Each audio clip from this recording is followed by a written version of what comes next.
श्रीमान सुभाष बराला जी, no disturb. सभापति महोदय, आपने मुझे बहुत महत्वपूर्ण प्राप्त किया है। सभापति महोदय, भारतीय सभ्यता में सुभाष बराला जी भोजन को कभी केवल वस्तु की उपभोग की वस्तु नहीं माना। इसके लिए अन्न संस्कार था, विज्ञान था, संतुलित था। माँ के हाथ का सादा भोजन, मौसमी अनाज, दालें, लस्सी, दही, मोटे अनाज ही वह आधार रहे हैं जिन्होंने पीढ़ियों तक भारत को स्वस्थ, श्रमशील और आत्मनिर्भर बनाए रखा। आज स्थिति बदल रही है।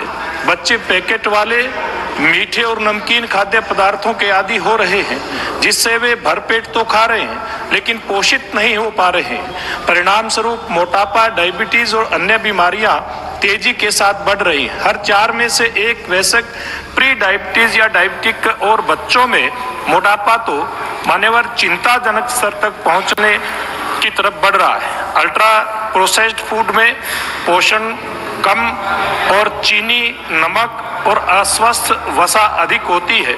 इन्हें बच्चों को आकर्षित करने के लिए जानबूझकर इस तरह प्रचारित किया जाता है कि वे लत बन जाएं। इससे हमारे बच्चे उपभोक्ता नहीं बल्कि बाजार बनते जा रहे हैं।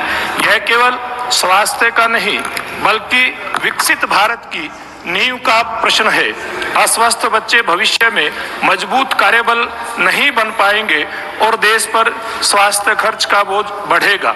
इसलिए सरकार से मतलब अब बिना सब्सक्रिप्शन लिए आप अपने मैचेस से फ्री चैट करिए।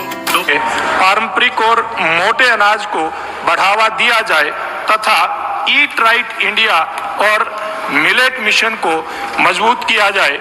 मान्यवर, अमेरिकन साइंटिस्ट की एक रिसर्च के आधार पर एक पेपर पब्लिश हुआ है और यह paper addiction science, public health history और पॉलिसी से सबूतों को मिलाकर दिखाता है कि कितने अल्ट्रा प्रोसेस्ड फूड को जानबूझकर उसी इंडस्ट्री प्लेट बुक का इस्तेमाल करके बनाया गया था जिससे मॉडर्न सिगरेट बनी। इसके कारण से ये बच्चों के अंदर लत बनता जा रहा है।